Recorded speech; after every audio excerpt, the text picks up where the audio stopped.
Hey everyone, how's it going? Elliot here again. In today's video, we are going to be turning our Game Boy Advance SP. This is an AGS 101. This is my American blue version, which I've had for quite a while. Actually, no, sorry, this is not American. This is an Australian version. But yeah, they're pretty much all exactly the same.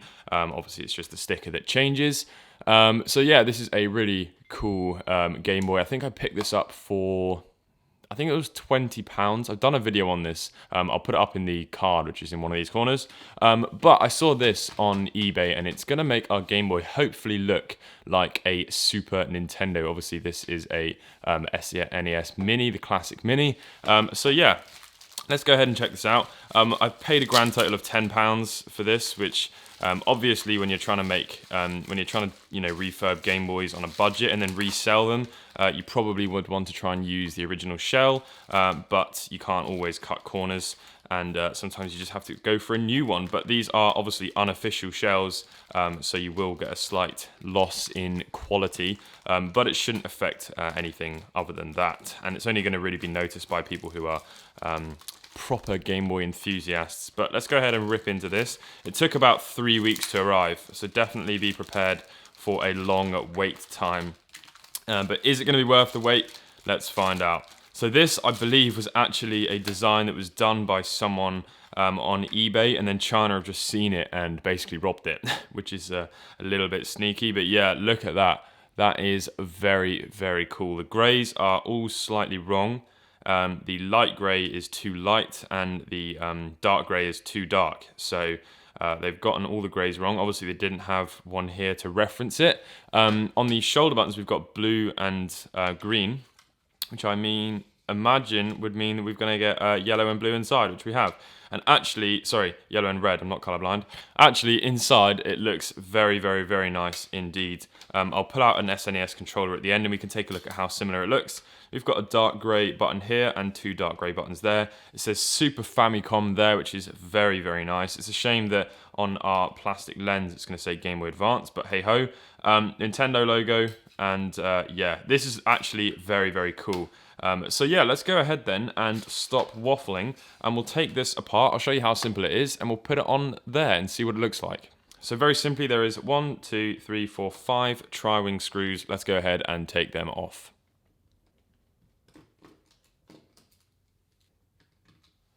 Okay, one thing to note, you always want to be using official Nintendo screws. They're just going to be slightly higher quality than anything else that China's going to provide. So always save those and keep them separate because they're all pretty much different.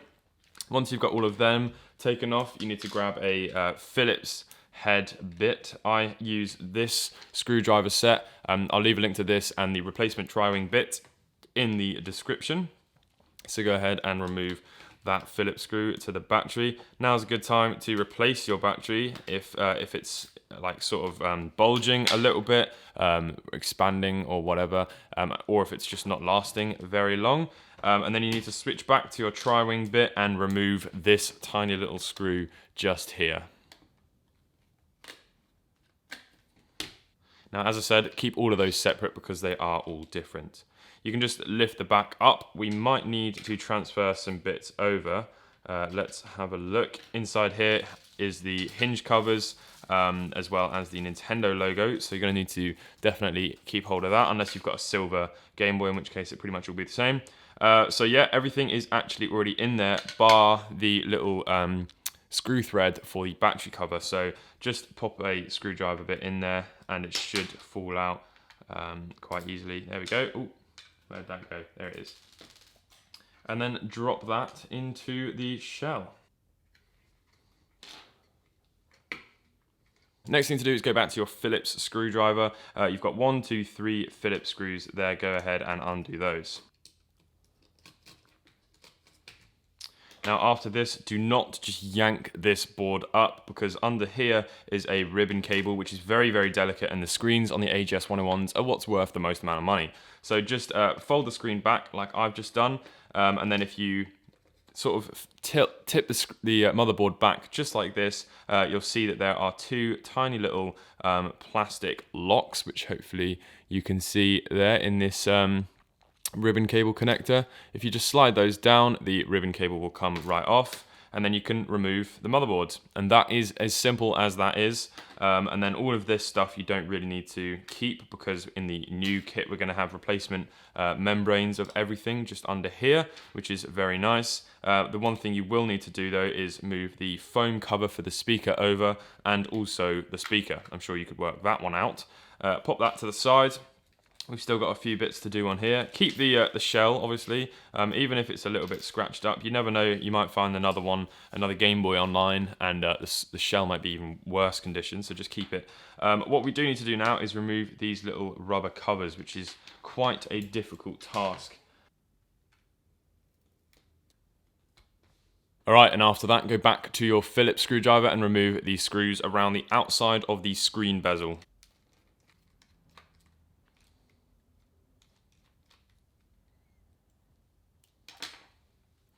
Okay, and then just lift the back piece off like so, and then set it down, and underneath this ribbon cable is a sneaky little screw which we're going to have to remove. So don't pull the screen out. To be honest, we probably should have done this first, but it doesn't really matter.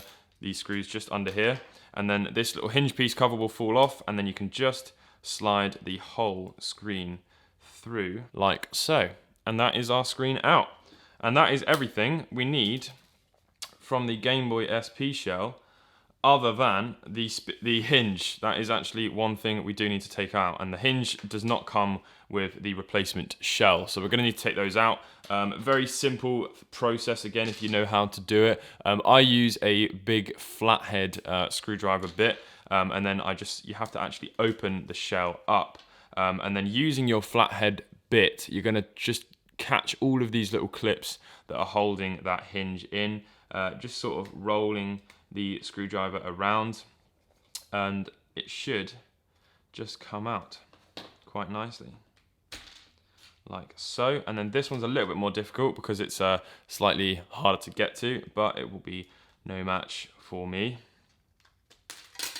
Ta-da! Very simple. Okay, let's grab the new shell and let's put these back in again. Before you do that, you need to replace the little covers for the hinges. Okay, we'll try that again. Make sure you put the right hinges in the right side.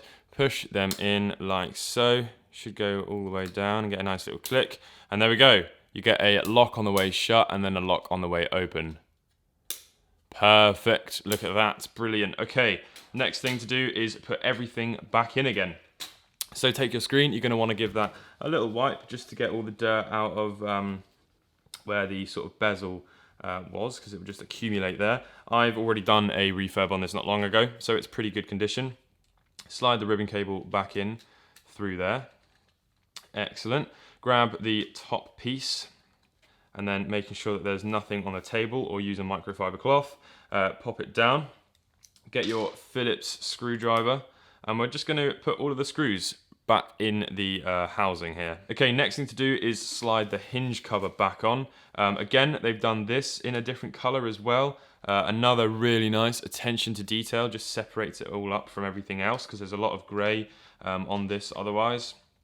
And then just pop that screw back in, the one that goes underneath the ribbon cable.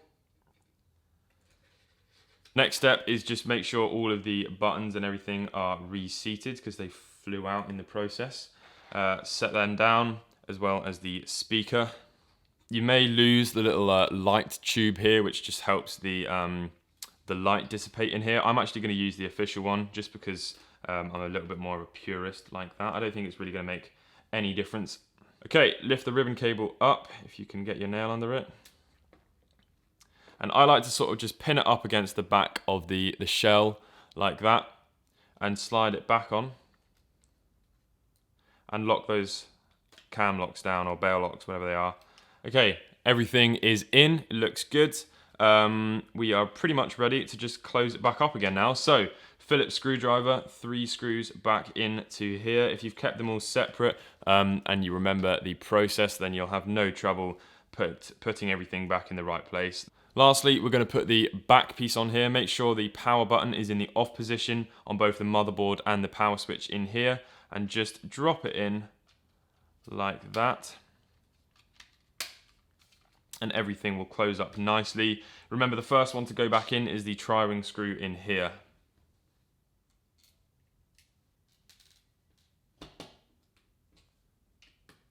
Make sure your L and R buttons click, your B and A buttons, start and select, brightness, everything is good. And the final step of everything, let's go ahead and move all of this stuff out of the way, is just to apply the Nintendo decal on the front and also the screw covers. So make sure you don't put this on the wrong way round. Just peel the back off, it's just adhesive. Don't stick it on upside down, that would be tragic. It can't really go in any other way than the correct way, so it's going to be very difficult for anyone to get that wrong. That just really finishes it all up and polishes it very nicely. One thing to point out is these screw covers are not adhesive, so just be very, very careful, otherwise you will lose them. It's a good thing and a bad thing that they're not adhesive. It means that maintenance for the future is slightly easier and you won't damage them trying to get them off. But it does unfortunately mean that they're more prone to falling out and you'll lose them. So just make sure that they're nice and in there properly. If you wanted to get a little bit of double-sided tape and just stick it on there, or if you have no plan to ever take it apart again, a tiny, tiny, tiny, tiny, tiny drop of super glue. But yeah, Boomtown, there we go. Look at that. John is going to love this, my friend, who's an absolutely a Super Nintendo fanatic. Bloody hell, I absolutely love it. That is so, so cool. Wowzer. I think that's absolutely fantastic. What a cool thing to be doing. It's a shame that they've sort of robbed this from someone else who's obviously put a lot of time into designing this. I'm sure some of you will know who it is who's done this. I can't actually remember the name of the person. So here is the controller. Obviously the L and R buttons are grey, but they just decided to put the blue and green up here for the sake of it. And one thing that's actually very cool is they've paid complete attention to the colours. Blue and green up there, and yellow and red down there. Super cool. Start and select is the grey colour that they've used on here. D-pad is also that colour. This was a bit interesting, to be honest. Initially I liked it. I think it looks a little bit weird. There's no weird greys on here besides, you know, this, which they've nailed. It's a little bit too dark, but can't really complain. Another thing I thought would be cool is here is an official Super Nintendo. Very, very cool little thing. Doesn't actually fit in there, but yeah, super, super cool. I'm really, really happy with this. This is going to be my play unit for sure. What an absolutely fantastic little thing. Seriously, seriously cool. I love it. I'm sure you guys are going to love it. I didn't put the sticker on the back because these Chinese ones just really give it away that it's fake. And obviously this isn't an official colour, but that just really makes it worse. I hope you guys have enjoyed this video. If you did, please leave a like. If you're new to the channel, consider subscribing. It would be greatly appreciated. And I will catch you guys in the next video. Peace.